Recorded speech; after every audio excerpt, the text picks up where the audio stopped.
Mari kita sama-sama belajar. Hari ini saya akan sharing tentang jemaat di Sardis. Kalau saudara baca di kitab Wahyu, ada 7 jemaat. Ya.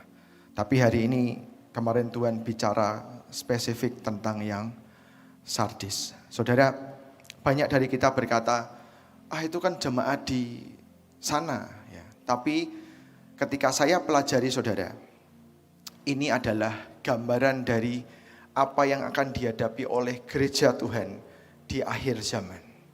Mari kita buka kitab Wahyu pasal yang ketiga ayat yang pertama. Alkitab berkata, dan tuliskanlah kepada malaikat jemaat di Sardis, inilah firman Dia yang memiliki ketujuh roh Allah dan ketujuh bintang itu. Aku tahu segala pekerjaanmu. Engkau dikatakan hidup, padahal engkau mati. Saudara, Sardis itu sebuah kota kerajaan yang sangat kaya. Dan kota ini sangat kuat di atas bukit. Kota yang hampir-hampir tidak bisa ditaklukkan oleh musuh. Tapi pada ujungnya kota ini 3 kali dikuasai oleh pasukan-pasukan lain, saudara. Karena apa? Nanti belajar kita ya. Kota ini sangat kuat, sangat kaya, sangat strategis. Kota ini penghasil buah-buahan. Kota ini penghasil karpet terbaik. Di kota ini juga pertama kali koin emas itu dibuat. Ya. Jadi ini bukan kota sembarangan, kota yang cukup punya sejarah, nilai sejarah yang cukup tinggi dan sangat diingini oleh banyak orang. Ya. Dan di tempat ini saudara, dikatakan, Alkitab berkata, Tuhan berkata, ini firmanlah Dia yang memiliki ketujuh roh Allah dan ketujuh bintang. Ya. Di jemaat di Sardis, Tuhan itu mewahyukan dirinya sebagai ketujuh roh Allah. Di tempat Philadelphia sebagai yang lainnya, di tempat Laodikia yang lain. Tapi di tempat yang dikatakan ada ketujuh roh Allah dan ketujuh bintang. Ya. Dikatakan, aku tahu segala pekerjaanmu, engkau dikatakan hidup, padahal engkau mati. Ketika saya baca ayat ini saudara, saya bertanya sama Tuhan. Tuhan, kok bisa sih di tempat yang dikatakan ada 7 roh Allah. Roh yang membangkitkan Yesus dari antara orang mati. Kok bisa dikatakan jemaat di Sardis itu hidup tapi mati? Ini berbahaya saudara. Lebih baik kita tahu kita mati tapi dihidupkan oleh Tuhan. Tapi kalau kita tahu, kita merasanya kita ini hidup, tapi ternyata di depan Tuhan itu mati, itu yang sangat berbahaya. Gak ada yang pernah tahu saudara. Ini mengerikan sih. Saya tahu mungkin firman Tuhan pagi hari ini bukan firman yang enak didengar, tapi kita harus dengar. Kenapa? Ini akhir zaman. Siapa yang mau masuk surga, saudara? Saya mau masuk surga. Tidak semua ternyata ya bingung, tanya mau masuk surga lambat, saudara. Kalau saya langsung angkat tangan, siapa tahu langsung diangkat, saudara ya. Enggak lah, guyon. Saudara, kita ini harus hati-hati dengan hidup kita hari ini. Kita seringkali berkata, aku hidup. Seringkali kan kita gitu. Termasuk saya, saudara. Saya berkata, hari ini saya bisa khotbah, sampaikan pesan Tuhan. Tapi apakah saya hidup di hadapan Tuhan? Atau apakah saya mati? Saya berkata, oleh anugerah Tuhan saya hidup. Kok bisa? Saya punya parameternya. Saya tahu saya berjalan dengan Tuhan. Saya tahu saya mengalami Tuhan. Saya tahu saya mengalami daging saya disalibkan. Saya tahu saya berdiri di atas yang namanya mezbah, daging yang dibakar dengan kesakitan. Saya melewati itu. Dan saya berprogres dengan Tuhan. Di situ saya tahu saya hidup. Tapi ada kalanya saudara, dalam hidup saya tidak tahu kalau saya mati. Tiba-tiba hati saya bisa begitu beku, bisa begitu tidak peduli dengan orang. Tapi saya masih bisa sharing firman, bisa nasihatin orang. Nanti taunya kapan? Ketika Roh Kudus menerangi hati saya. Lihat hatimu degil. Lihat hatimu tidak mau dididik. Lihat hatimu penuh dengan manipulasi. Kemarin saya mengalami sebuah kejadian, saudara. Mobil saya ditabrak sama orang dari belakang. Ya. Dalam hati saya, mobil ditabrak itu kan ya nggak ada orang happy itu ya, saudara ya. Tapi saya berusaha untuk tidak marah-marah, saya berusaha untuk tidak bereaksi. Saya tanya Tuhan, salahku apa ya? Kok sampai ketabrak? Terus singkat cerita, Tuhan diam, saudara. Saya temuin orangnya, saya ajak ngomong baik-baik, masih muda, saudara. Ya, dia yang nabrak dari belakang, dia kaget kelihatannya, saudara. Ya, jadi dia telat respon. Mobil saya asuransikan. Ya. Dan di asuransi itu ada yang namanya klausul pihak ketiga diganti kalau mengalami kerugian. Dalam kasus ini mobil saya ditabrak, saudara. Bukan saya nabrak orang lain. Tiba-tiba karena saya punya rasa kasihan sama orang ini ya sales, ya masih kerja sama orang. Di klausul asuransi saya ada penggantian pihak ketiga. Nah, pikiran saya mulai jalan, saudara. Nanti tak suruh orang asuransi aja ngatur, ya. Dibuat ke cerita supaya ini bisa diganti. Tahu-tahu, saudara, itu kan pikiran sebetulnya mau nolong orang baik, toh, saudara. Supaya dia tidak perlu ganti kantornya, mobilnya kantor tidak perlu diganti. Tapi di hati saya ini, tiba-tiba Roh Kudus menerangi hati saya. Tiba-tiba dia berkata, apakah itu bukan manipulasi? Tiba-tiba saya sadar, saudara. Oh iya Tuhan, ampuni ya. Aku ini memanipulasi. Saya bertobat, saudara. Saya ngomong sama Tuhan, kok gak kepikir ya? Karena apa, saudara? Niatan kita ini baik. Tapi sebenarnya itu mati, saudara. Betul kan? Saya merugikan orang lain, saya berbohong, saya menipu, ya kan? Walaupun orang lain yang mengerjakan, saudara. Tapi saya belajar hari itu, saya merendahkan diri. Saya tidak berkata, lu Tuhan, kan bisa nolongin orang. Enggak, saudara. Saya tahu itu momen yang berbahaya dalam hidup saya. Kalau saya mengizinkan satu manipulasi itu masuk dalam hidup saya. Alkitab berkata, kalau rumahmu bersih, kau izinkan satu roh masuk, akan ada 7 roh lain yang akan mengikuti, betul? Di situ saya tahu, berhenti. Tidak boleh dilanggar. Saya belajar, saudara, dari hal kecil, mari kita belajar. Jangan kita ini sembarangan dengan Tuhan. Di tengah-tengah kita semua mengalami roh Tuhan, hadirat Tuhan tiap minggu. Yang paling berbahaya adalah kalau kita tidak tahu diri kita mati. Tidak pernah baca Alkitab. Jauh dari Tuhan. Tidak pernah ngobrol dengan Tuhan. Tidak pernah mengalami Tuhan dalam hidupnya. Tapi nggak merasa, tiap minggu aku ngerasain hadirat Tuhan. Siapapun WL-nya jos pokoknya. Hadirat Tuhan ini kesetrum-setrum. Ternyata saudara nginjak kabel listrik, saudara ya. Saudara tidak tahu kalau saudara itu mati. Mari kita belajar, saudara.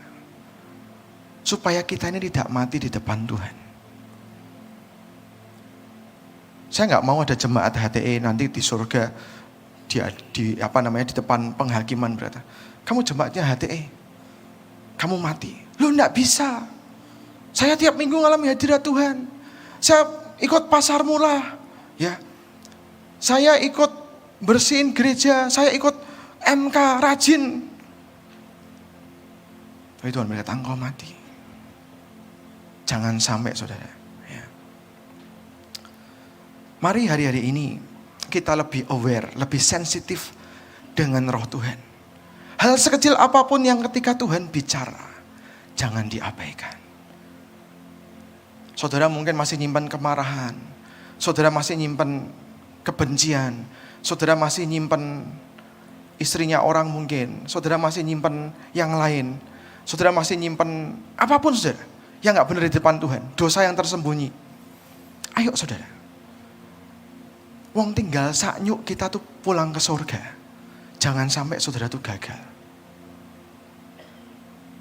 Saya hari-hari ini sangat berhati-hati dengan hidup saya. Kenapa? Kurang sedikit lagi kita pulang ke surga, nikmati semua kenikmatan yang di dunia ini kita tidak bisa nikmati. Tiba-tiba geletak jatuh masuk neraka itu kan sial namanya saudara ya. Mari kita nih, ayo berhati-hati. Saling menjagai satu sama lain. Saling memperhatikan satu sama lain. Bukan menghakimi loh ya saudara. Memperhatikan dan menjagai. Kalau menghakimin, kowe ngono tok ora iso, jangan saudara. Itu menghakimi ya. Mari kita belajar. Kita saling membutuhkan kok saudara. Gak pernah bisa hidup sendiri. Saling menopang, saling menolong. Saling menjagai punggung saudaramu. Itu bagian supaya di antara kita tidak ada yang mati. Jangan perkatakan yang jelek tentang saudaramu, gosip, fitnah apalagi saudara ya. Mari kita bereaksi yang benar. Mari kita punya hidup yang benar di depan Tuhan. Ya. Jangan sampai kita ini merasa hidup, tapi kita ini mati. Salah satunya adalah ketika engkau berbuat dosa dan engkau merasa tidak bersalah. Di situ engkau tahu engkau mati. Kau tetap ke gereja, dosa jalan terus. Kebohongan jalan terus. Ya, perzinahan jalan terus.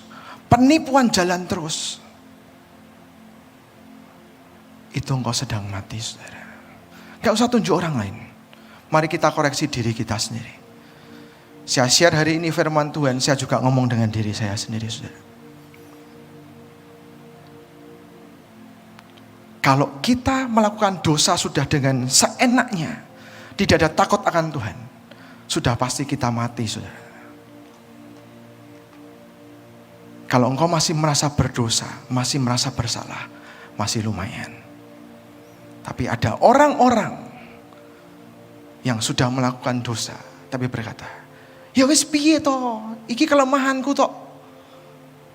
Enggak saudara. Tuhan memberi kita Roh Kudus, memberi kita power dunamis, supaya kita bisa berkata tidak kepada dosa. Bukan untuk mengexcuse kelemahan kita. No. Tuhan tahu kelemahan saudara dan saya, yes. Tapi dia tidak mengexcuse. Jangan merendahkan standarnya Tuhan saudara. Tuhan tidak menciptakan kita cacat. Kita harus bersikap yang benar. Mari saudara, hari-hari ini jangan sampai kita ini mati. Mari kita bangun. Ayat yang kedua. Alkitab berkata, bangunlah dan kuatkanlah apa yang masih tinggal, yang sudah hampir mati. Sebab tidak satu pun dari pekerjaanmu aku dapati sempurna di hadapan Allahku. Poin yang pertama yang saya mau share saudara. Bangun. Dalam bahasa Inggrisnya adalah berjaga-jagalah. Be alert. Kita hari-hari ini orang Kristen. Pokoknya melu, engko gampang. Jangan saudara. Harus waspada. Hati kita ini, hidup kita ini harus dengar-dengaran dengan Roh Kudus dan firman Tuhan. Saya kemarin pulang dari pelayanan. Ya, di luar kota, hari Senin mau rapat sama teman-teman youth conference. Tiba-tiba di jalan tol tuh saudara, tiba-tiba di hati gini, mau lewat pelabuhan atau mau lewat Kerapiak. Saya cara paling gampang buka GPS. GPS-nya saya buka lemot, saya jengkel, saya taruh handphonenya. Saya berkata, teknologi memang parah. Saya berdoa, Tuhan, pelabuhan atau Krapyak. Tahu saudara, Roh Kudus bilang gini, lewat Krapyak. Di jam yang sama, jam 3 siang, tanggul pelabuhan jebol. GPS nggak tahu saudara, Tuhan saya tahu. Kalau tidak waspada, tidak alert, saya akan kejebak banjir. Dan harus nurut saudara kalau saya diomongi. Jangan diterabas. Mari saudara, hari-hari ini simple saudara. Bergantung sama Roh Kudus. Ilmunya engkong yusak saudara. Itu ilmu apa sih? Itu berharga saudara. Dasar. Hari ini enggak usah saya ngawang-ngawang terbang pakai sayap, enggak usah. Percuma saudara. Firman tidak dilakukan, tetap berdosa jalan terus. Ini loh jalan sama Tuhan. Hidupmu dikikis dagingmu. Nah itu saudara baru benar. Saya selama 2 tahun ini saya protes sama Tuhan. Tuhan, hidup kok 2 tahun ini dalam proses yang sangat tidak enak. Disalahin orang tidak boleh bales. Difitnah suruh diem. Tidak boleh bela diri. Kerja benar disalahin orang saudara. Tapi tidak boleh balas. Sampai kemarin saya ikut Pak Gembala pergi ke Bali. Saya ini lumayan bisa menenangkan diri sembahyang. Terus Tuhan ngomong gini, bukankah ini yang kamu minta? Loh apa Tuhan? Bahwa hidupmu tidak di atas panggung, tapi di atas mezbah. Kalau hidup di atas mezbah itu, harus ada daging yang dibakar. Itu yang namanya living sacrifice. Itu yang berkenan di hadapanku. Dengan pengertian itu saudara, di hati saya langsung tenang saudara. Oke Tuhan, saya bersyukur. Saya ada di jalannya Tuhan. Saya bukan ada di jalan saya sendiri. Saya sedang ada di atas mezbah. Sebagai persembahan yang hidup. Tidak gampang saudara, menyalipkan daging. Kalau lagi rame-rame kumpul sama pastoral bisa tenang. Tapi kalau malam mau tidur, keinginan untuk balas dendam itu ada loh saudara. Jangan dipikir terus santai-santai, ngampuni, tenang. Enggak saudara. Saya cerita sama saudara apa adanya. Keinginan untuk balas dendam itu ada. Oh aku tahu nih, tak rancangin kejahatan. Bener ya saudara? Saya buat ini, kena pasti orangnya. Tahu saudara, di ujungnya ketika saya selesai merancangkan kejahatan, saya cuma ngomong sama Tuhan gini, ampuni hamba-Mu yang hatinya jahat ya Tuhan. Karena siapa? Roh Tuhan menerangi hati saya. Saya ngomong Tuhan, lihat Tuhan, hati hamba-Mu ini masih jahat, sadis, masih mau menjatuhkan orang. Ngerti ya saudara? Bukan terus dipikir terus, tenang, enggak. For 2 years, setiap malam saudara, iblis itu mencoba mengirimkan panah-panah berapi.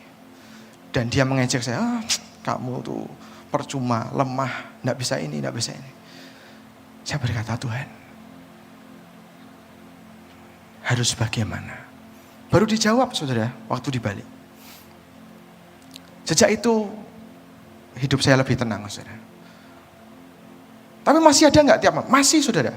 Ya mungkin 30% lah. Ya, kalau lagi capek, lagi sebel. Ya. Tapi saya belajar. Itu yang namanya menyalipkan daging. Itu yang namanya alert dengan apa yang Tuhan mau. Hidup yang begini tuh orang gak mau saudara. Kenapa? Dagingnya kebakar. Perasaanmu tersolimi. Istilahnya orang dunia gitu saudara. Perasaanmu tidak bisa dimanjakan. Itu yang namanya menyalipkan daging. Berjaga-jaga, waspada dengan hidup. Kalau kita tidak berjaga-jaga, kita tidak waspada saudara. Hari ini kita akan seperti jemaat di Sardis. Hidup tapi mati. Kalau saya ini punya kuasa, punya otoritas, saya abuse untuk balas dendam. Itu tidak benar saudara. Power otoritas yang Tuhan beri itu untuk establish, untuk mendirikan kerajaan surga di atas muka bumi. Bukan untuk kepentingan kita pribadi. Bukan untuk membalaskan dendam kita. Bukan untuk kesenangan kita. Bukan, saudara. Saya tahu ini tidak mudah. Dan saya ngomong tidak mudah, saudara. Ini pilihan. Mau engkau lewati atau tidak. Mau kita bayar atau tidak. Kalau nggak dibayar gimana? Kalau nggak dibayar, lama-lama akan mati. Kau tidak akan jalan dengan Tuhan. Kau hidupmu akan penuh dengan kedagingan, dengan kenyamanan. Orang akan lihat, oh enak ya diberkati. Tapi dalam hatimu engkau tahu, aku mati Tuhan. Mari saudara, bangun hari ini. Berjaga-jaga. Di Sardis ini saudara, saya cerita sedikit, saya dongeng ini saudara, supaya saudara nggak tegang terus. Jadi di Sardis ini saudara, kenapa dikatakan bangun berjaga-jaga? Mereka itu sombong karena mereka merasa kota di atas bukit. Mereka itu berjaga-jaga seadanya. Sampai satu hari Raja Sirus itu datang mau menyerang, mereka masih tenang-tenang aja. Mereka nggak mereka bersiap-siap perang, tapi mereka berkata, aku pasti menang. Tahu saudara apa yang terjadi? Hari itu mereka kalah. Kenapa? Karena ada seorang muda yang tahu jalan masuk ke kota ini lewat selokan air. Dan dibayar oleh Raja Sirus. Pemuda ini disuap, dibuka. Akhirnya Raja Sirus bisa masuk ke kota ini.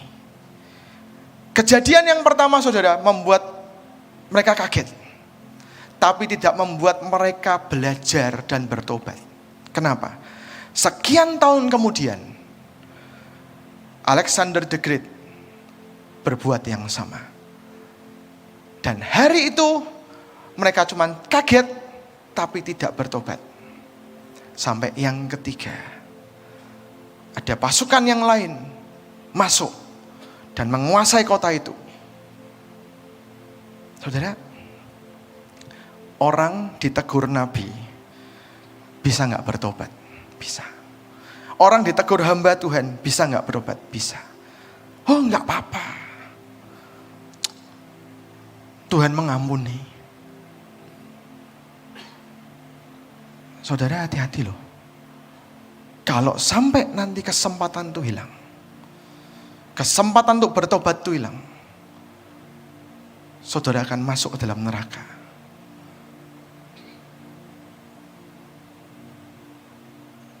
Saya punya sebuah cerita ekstrim saya. Ada seorang teman saya, dia masih seumuran saya waktu SMA saya. Teman saya ini berkali-kali ditawari untuk terima Tuhan Yesus, tidak pernah mau. Ditawarin untuk dibaptis, nggak mau. Ada tawaran yang terakhir. Hari itu saya masih ingat, kami semua pergi makan, ngobrol sama teman ini. Di tengah-tengah obrolan itu ada seorang teman berkata, ayo toh kamu tuh baptis, wong kamu tuh ya dari kecil ya Kristen, ya dari kecil itu keluargamu juga kenal Tuhan. Gak apa-apa saudara, ini listrik begini, belum pengangkatan, tenang, jangan. Suara saya masih kedengaran ya. Saudara, teman saya ini bilang, enggak lah, hidupku masih panjang, aku masih umur 18 tahun.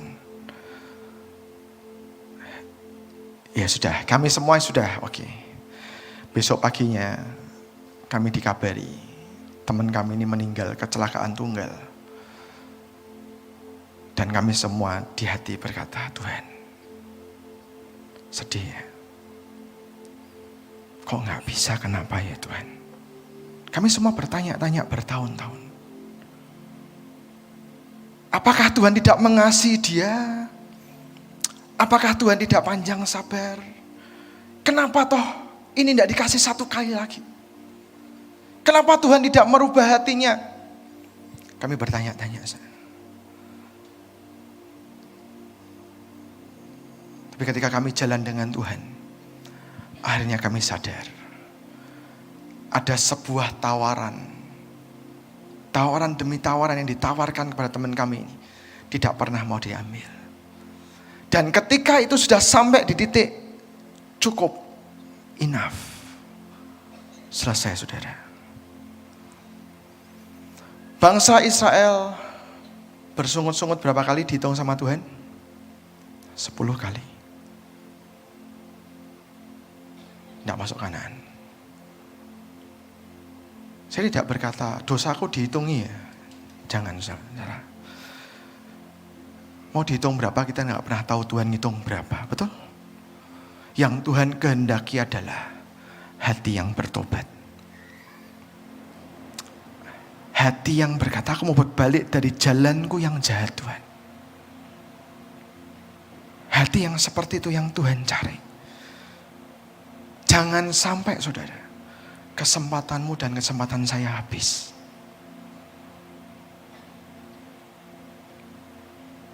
Dalam hidup kita, semua itu ada kreditnya, ada hitungannya.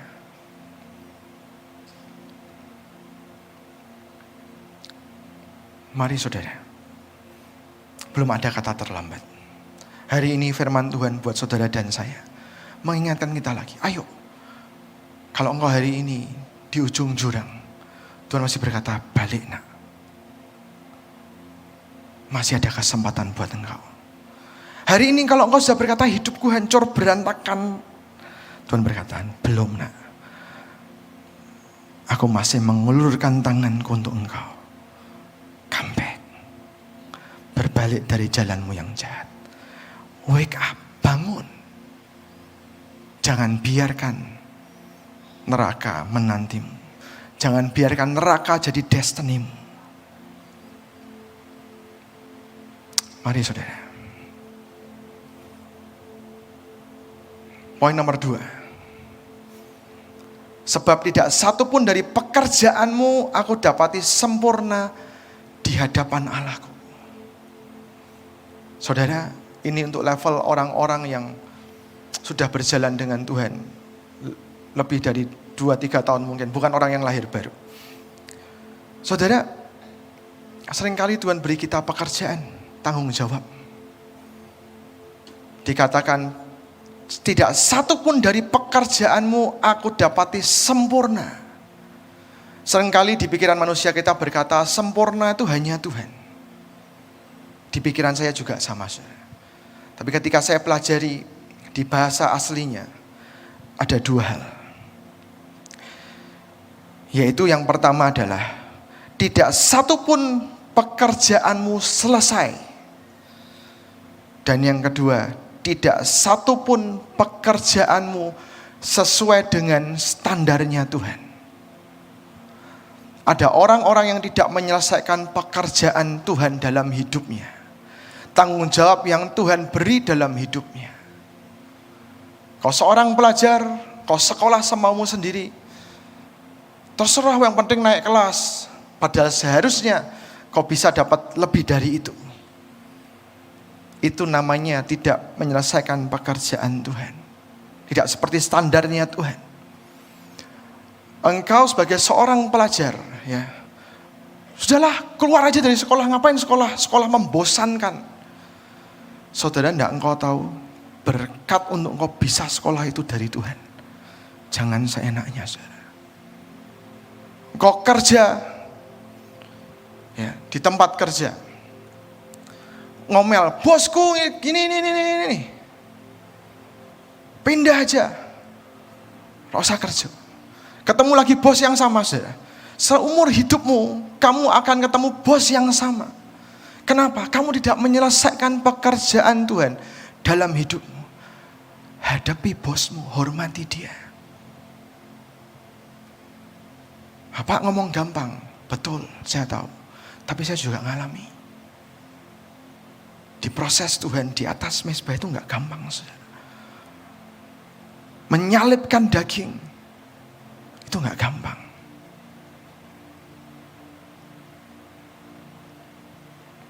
Kau pelayan Tuhan, kau diberi pelayanan, ya sudahlah segini aja lah, gak usah yang spektakuler. Salah, saudara. Kau tidak pernah tanya Tuhan standarnya apa. semaunya sendiri, telat dan sebagainya. Saudara, Tuhan itu punya standar loh. Saudara, cuman kita nggak sadar, kita nggak tahu, dan kita nggak mau tahu yang paling gawat, saudara. Pernahkah saudara tanya sama Tuhan, standar hidupku sama Tuhan, Tuhan tuh maunya gimana sih? Pernah nggak tanya? Nggak mau tanya, Pak, nanti nek tanya diomongin nggak ngelakoni dosanya 2 kali. Jangan, saudara. Tuhan itu punya standar buat hidup saudara dan saya. Kalau kita mengejar melakukan standarnya Tuhan, kita akan menikmati apa yang Tuhan sediakan buat hidup kita di dunia ini. Banyak orang Kristen, orang percaya tidak menikmati berkat Tuhan. Karena apa? Tidak mencapai standarnya Tuhan. Sakarepe dhewe. Tuhan memberi ilustrasi, saudara. Ada orang yang diberi tugas gini, saudara. Kamu beri makan orang, langsung dia pergi tanpa dia tanya. Ya, pokoknya tak kasih makan. 1 orang 1 kali aja sebulan. Padahal Tuhan maunya 15 orang, saudara. Orang yang kedua diberi tugas sama Tuhan, beri makan. Dia tanya balik, berapa orang Tuhan? 15 orang. Oke Tuhan, tapi apa yang dilakukan saudara? Cuman dia beri makan 2 orang. Kenapa? Karena uangku cukup cuman 2 orang. Loh saudara, kalau Tuhan itu memberi perintah, tangannya juga akan bekerja. Jangan diukurkan dengan ukuran kita, gak akan berhasil.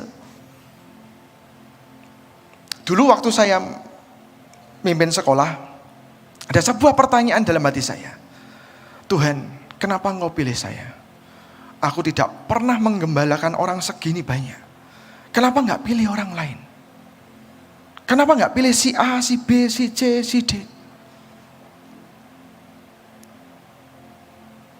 Saudara, ketika saya tanya gitu gak dijawab sama Tuhan. Tapi akhirnya saya tahu, kalau Tuhan pilih, dia punya standar. Dan standarnya adalah, saya adalah orang yang takut akan Tuhan. Apa yang Tuhan nilai? Gini saudara, tak cerita nih. Satu hari dibuat KKR, besar-besaran kesembuhan. Dibuka pendaftaran sampai jam 12 siang. Secara hukum tertulis jam 12 siang. Tapi di hati saya, Tuhan ngomong, tungguin sampai 3:30 sore. Saya tahu itu suara Tuhan, saudara. Saya harusnya bisa pulang istirahat, mempersiapkan diri. Saya jadi nggak pulang, saya langsung ke KKR, saudara. Di situ 3:30 sore ada telepon masuk ke gereja. Dan dia berkata, aku nih seorang ibu, punya kelainan jantung, semua dokter sudah hands up. Saya butuh dijemput. Oke Bu, saya akan usahakan ya. Tinggalin nomor telepon. Saya nggak tahu caranya bagaimana, tapi tinggalin nomor telepon. Saya kontak bagian transport ada komplain. Sudah 3:30 nih. Saya berkata gini deh, cariin dia taksi, aturin kalau butuh uang nanti aku yang bayarin. Aturin dah pokoknya beres. Ya, tak aturin ya. Telat dikit gak apa-apa ya? Gak apa-apa. Oke, singkat cerita saudara. Ibu ini akhirnya datang ikut KKR. Tahu apa yang terjadi saudara? Dia adalah orang yang pertama kali kesaksian naik ke mimbar. Dia berkata jantungnya disembuhkan Tuhan. Dan diperiksa, dicek oleh dokter. Di situ saya cuman melongo. Kalau tadi saya tidak takut akan Tuhan, saya lebih berkata, ya kan sudah toh, pemimpin saya saja bilangnya jam 12 selesai kok, enggak salahku toh. Tapi saya punya Tuhan, saya punya standar sama Tuhan. Tidak akan terjadi mujizat. Saudara, peristiwa kedua, urusan sekolah. Pada awalnya cuman 500 orang. Tapi ada satu perkataan yang terngiang di telinga saya. Ini sekolahnya Tuhan. Murid-muridnya yang ngirim Tuhan, Guru-gurunya yang ngirim Tuhan. Saudara tahu? Saya tahu kapasitas gedung tidak mungkin. Tapi saya tidak berkata tidak kepada setiap orang yang mendaftar. Tahu saudara apa yang saya buat? Saya berdoa datang ke Tuhan. Tuhan, beri aku hikmat. Beri pemimpinku hikmat. Supaya orang-orang yang Kau kirim ini kita bisa atur. Tidak satu pun dari hati saya berkata, "Wis benak wis." Saya takut akan Tuhan, saudara. Pastor conference kemarin, saudara. Saya tidak dengan gampang, kira usah. Nah. Saya berkata sama Tuhan, ini hamba-hambamu, ini orang-orang pilihan. Tak urusi Tuhan. Ya. Saya berdoa, saudara. Mari kita punya standarnya Tuhan. Walaupun sedikit kita harus rempong, harus susah payah. Tapi mari kita lakukan sebuah usaha untuk mencapai standarnya Tuhan. Toh nanti kalau sudah sampai, kita akan sadar. Ada Roh Kudus yang membantu saudara dan saya untuk sampai ke sana. Orang yang ketiga diilustrasi adalah orang yang dikasih Tuhan mandat. Dia beri makan berapa orang Tuhan? 15 orang. Oke Tuhan, tapi aku gak punya uang. Berdoa. Bekerja. Dia mengerjakan. Ini loh yang benar, yang terakhir. Yang mau mengusahakan, yang punya hati. Bukan cuman, aku urun welah, enggak saudara.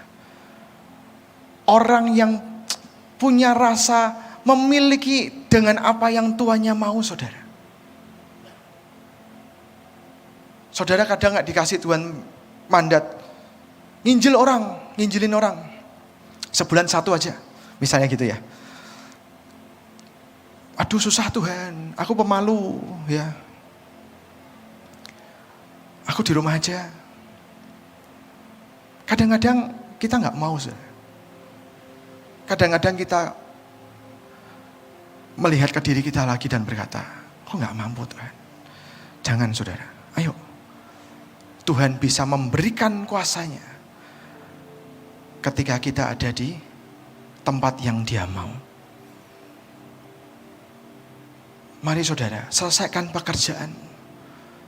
Tanya sama Tuhan, speknya seperti apa? Spesifikasinya seperti apa yang Tuhan mau? Dan minta sama Tuhan anugerah untuk bisa menyelesaikannya. Supaya kita jangan seperti jemaat di Sardis, saudara.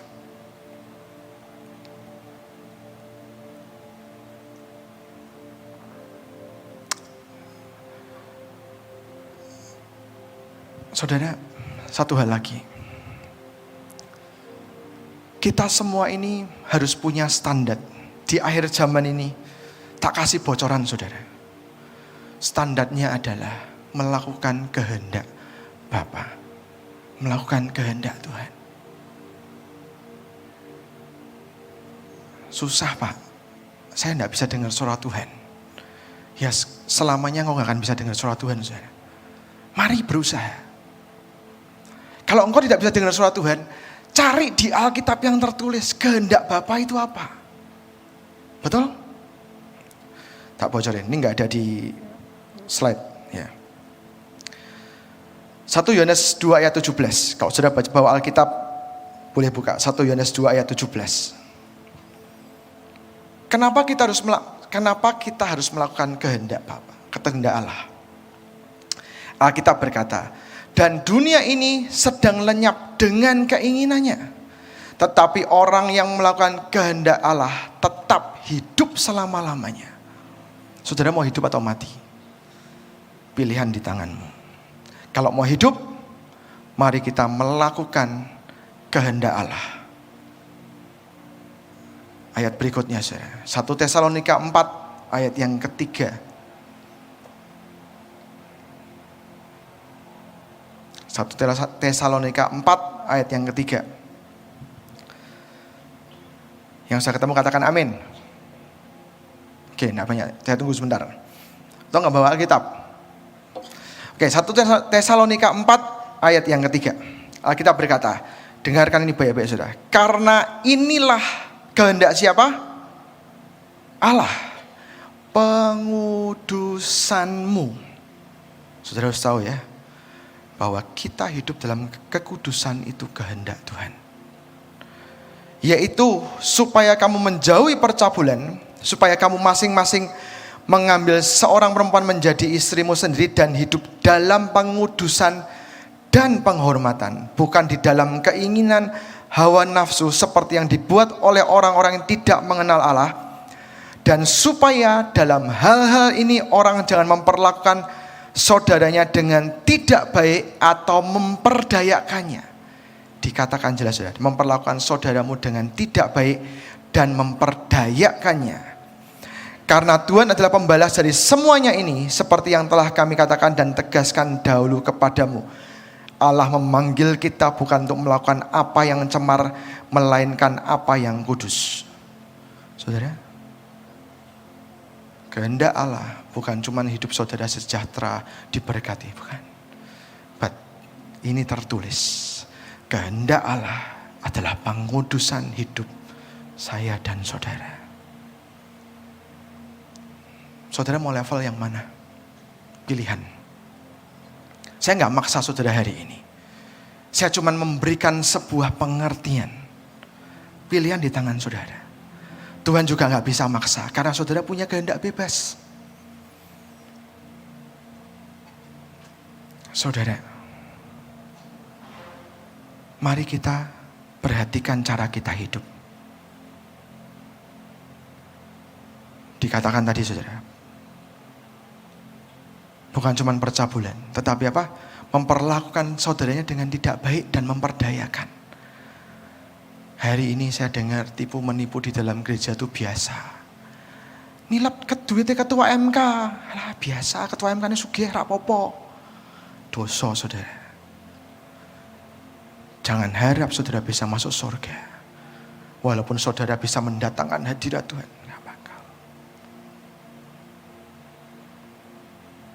Jangan hidup seenaknya.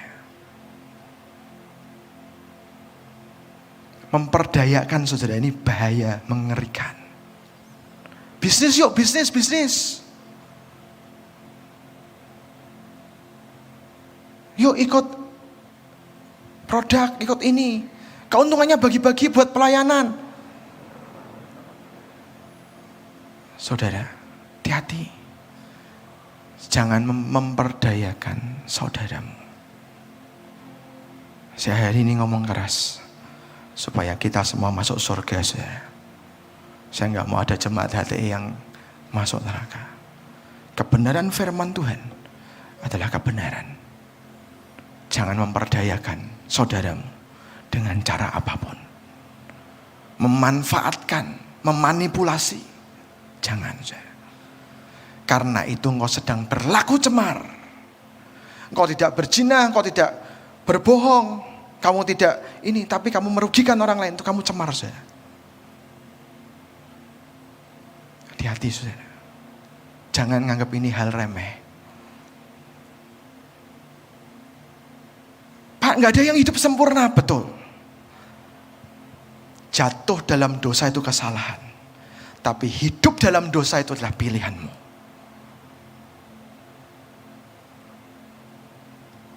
Tujuh roh Allah di Sardis tidak berdaya. Kenapa? Karena tidak ada yang mau mengikuti dan membayar harganya. Ngeri ya saudara ya. Kehendak Allah yang lain. 1 Petrus 2 ayat 15. 1 Petrus 2 ayat 15.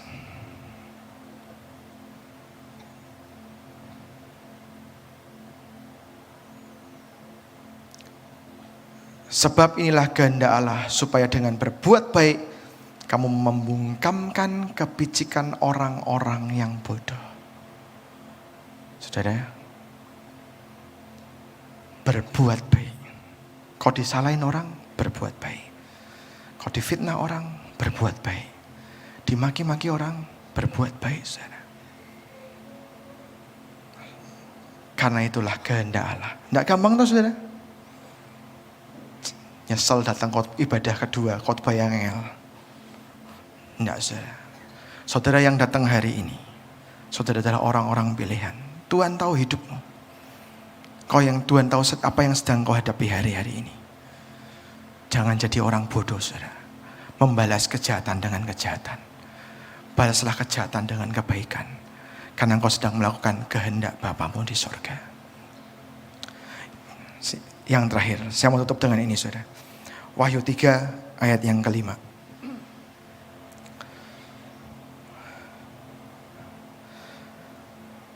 Banyak orang berkata tentang jaminan keselamatan. Tapi ada satu pengertian yang membuat saya terbuka hari ini. Wahyu 3 ayat yang kelima. Dikatakan, barang siapa menang, ia akan dikenakan pakaian putih yang demikian. Aku tidak akan menghapus namanya dari kitab kehidupan. Melainkan aku akan mengaku namanya di hadapan Bapakku dan di hadapan para malaikatnya. Saudara perhatikan. Aku tidak akan menghapus namanya dari kitab kehidupan. Untuk bisa namanya dihapus dari kitab kehidupan, artinya nama itu harus tercatat dulu, betul nggak? Betul kan? Kalau nggak ada namanya, kan nggak bisa dihapus, saudara. Kan lucu. Ini namanya ini dihapus, loh nggak ada. Saudara dan saya lahir baru, terima Tuhan Yesus, diselamatkan, baptis air, baptis Roh Kudus. Namamu tercatat dalam kitab kehidupan. Amin. Tapi Alkitab berkata, Tuhan berkata, aku tidak akan menghapuskan. Berarti Tuhan bisa menghapus nggak? Bisa nggak? Bisa saudara. Oleh karena itu, jangan pernah main-main dengan keselamatanmu. Jangan pernah meremehkan. Alah, engkau kan Tuhan ngampuni. Ingat tadi saudara, ada hitungannya. Alkitab berkata ini syarat saudara, barang siapa menang. Kalau kalah berarti dihapus, betul? Saudara dan saya harus menang. Amin. Kita punya 7 roh Allah. Punya Roh Kudus dalam hidup kita. Saya berharap firman Tuhan siang hari ini closingnya membuat saudara tergoncang. Tidak ada jaminan kita di dunia ini. Cuman Roh Kudus. Kalau engkau berjalan dengan Roh Kudus dan engkau memenangkan pertandinganmu di dunia ini, baru namamu kekal di sana saudara. Kalau engkau berjalan sesuai dengan standarnya Tuhan, baru namamu bisa kekal di sana. Kekristenan memang gak gampang saudara. Kenapa? Karena surga itu mahal. Kematian Yesus itu mahal. Kita gak bisa bayar. Jangan seenaknya. Jangan semaunya. Kalau engkau mau masuk surga, sakarepku. Gak bisa saudara. Surga itu tertatur, rapi. Gak mungkin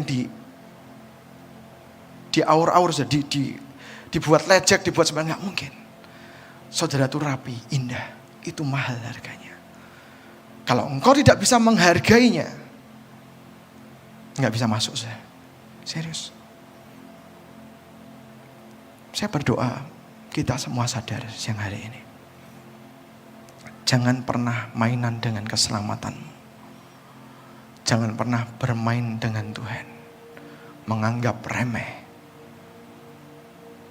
Mari saudara, jangan seperti jemaat di Sardis.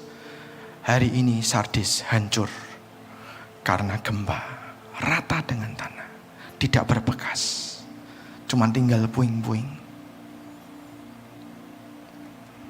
Jangan sampai di antara kita seolah-olah hidup, tapi dalamnya puing-puing dan kematian. Saya berdoa kita semua sadar hari ini.